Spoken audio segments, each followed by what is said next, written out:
Hello everyone, Darren here, and welcome to the 17th installment of the Map Awareness series. This time we have a replay submitted by Jarl Varyag. I apologize if I butchered that. No one really tells me how to pronounce the gamer tags if it's a name, so apologies. But here he is in the E100. Now this replay here does actually kind of have a lesson behind it, as you will see that he does not move this entire game shortly coming up here, and you'll see why.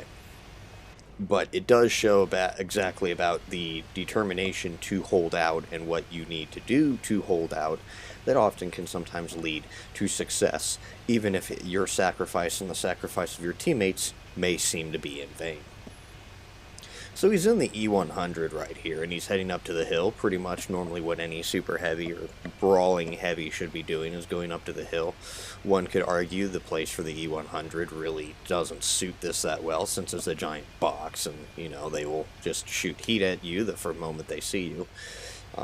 But nonetheless, it's what better place for a super heavy than a location where he doesn't have to move a whole lot, and he doesn't have to try and keep up with faster mediums and TDs and light tanks like you would over on the southwestern spawn. So they are just rolling up to the hill right here. Again, he's slow, so there's really not a whole lot to talk about at this point in time.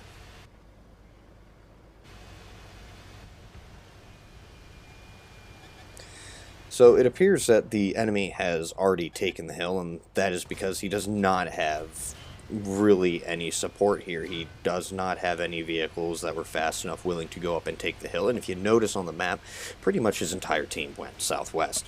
That, in this case, ends up working out that well, only because they are making a hard push, but the possibility for them to end up getting stalled out right where they are right now is very real.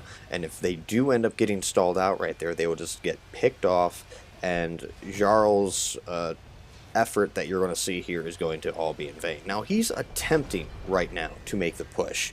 The one critique that I have so far is that the moment that a vehicle is spotted up there, I am immediately assuming there's going to be more behind it, and in a vehicle this slow and big, I'm not even going to bother trying to continue all the way across no man's land here. I would have immediately taken position trying to side scrape off the rock to my left, and you see Jarl doesn't really do that, and so the next feedback would probably been here that he should have moved over to that rock and tried to side scrape here and prevent taking any unnecessary damage. But you're going to see here that this, for the most part, works. He does take a good amount of damage, but, you know, he's rewarded for his effort nonetheless. As you can see, he's already got over 1,000 spot assists. He doesn't have a whole lot of actual raw damage himself, just over 700. But what you can see right now is he's doing proper positioning, trying to angle his vehicle to make the target himself as hard to hit and as hard to pen as possible, and that's just that angling. He isn't rotating his turret to face the enemy until he's ready to fire. And that's one of these like key things that, you know, mice E100 drivers need to like learn before they actually get to these vehicles. The tier 8s and 9s are really good at doing that. Okay, maybe not the Tiger, but you get the idea. Just because they are boxes, and so, you know, the best way to prevent penetration of a box is to angle the box. But what he's doing right now is he's hiding in this dip to hide his lower plate, or if it is exposed to them, it's going to be at such an angle that it's going to be very, very difficult to pen. And upon actually looking at this replay, if his intent was to hide that lower plate down here, then I can see why he's stuck down here in the dip. But in any other case, any other vehicle, even like a mouse, I would have tried to side scrape along the rock up there, simply because that is hard cover, and if Artie was in the game, that would have been a definite hard cover option to prevent Artie from getting a nice, good, solid shot lined up on you. As you can see, right now, he's bounced a good amount of damage by properly angling, something that his teammate, as you can see, did not do very well as the burning carcass right next to him. And, of course, also looking at the map, you can see that Jarl's team has pretty much done their job right now. This, for the most part, is essentially in the bag. They have the enemy team cornered, and they are stuck up on the hill. The only issue with that, though, is that that means the rest of the team is stuck up on the hill. So if, again, Jarl's team somehow gets stuck or bogged down where they are, the chances may that this game might be turned around. Unfortunately, right here, this is what I mean with a flat box. You know, he turned his turret, and he took a solid chunk of hit points away once the shot connected with the turret. So at this point here, now he's just trying to stay alive, and he's angling his armor.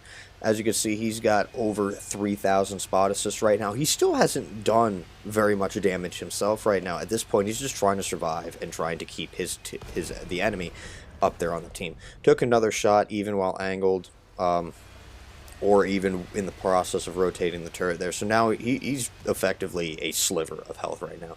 But his spot assist right now is over 4,000. Something you rarely ever see in a E100 when you, in this type of situation, you rarely ever see an E100 doing the spotting. Most of the time it's tracking, and he's not even doing that. His raw damage himself is practically not even 1,000 damage right now, and again, over almost 4.5k assisted. I would call that a good game, but that's me personally. Really, overall, the lesson right now out of this replay is to essentially do what you can to buy time and use that terrain to your advantage, especially as you notice with the E100. By sticking down into that dip and angling your armor, you effectively hid weak spots in that dip, but also made yourself a harder target to pen, provided that you are angled correctly right here. And by doing that, he was able to survive long enough to keep his opponents up there on the hill and buy time for his teammates to sweep around the southwestern side of the map and come around behind them. And as you can see right now, the ratio is 9-3, and for the most part, I'd call this game in the bag. Really, again, not much to talk about as he slowly lumbers up the hill. Do keep in mind, though, that his gun is taken out, so that will affect his accuracy. Object 277 has decided to focus on something else, and that opened up the ability for Jarl here to get a shot right onto the 277, taking out the 277, bringing his total raw damage up to almost 1,500. Unfortunately, he gets taken out just because of the health sacrifice that he made, trying to attract and focus the enemy's attention on himself, and thus ultimately he took the fall for it here at the end. But nonetheless, a victory. Even if he died, again, like I said, an excellent demonstration of how proper angling in the E100 can, often lead to longer survival, but also at the same time that he does well over 6k combined damage. Not a bad game in an E100, especially seeing as most of that damage is spot assist that was not done by tracking enemy vehicles. But that's going to be it for this video. I'd like to thank you all for watching. If you enjoyed this video, hit that thumbs up, and if you want to see more videos like this one, don't forget to subscribe. But until next time, this has been Darren of WotC Academy.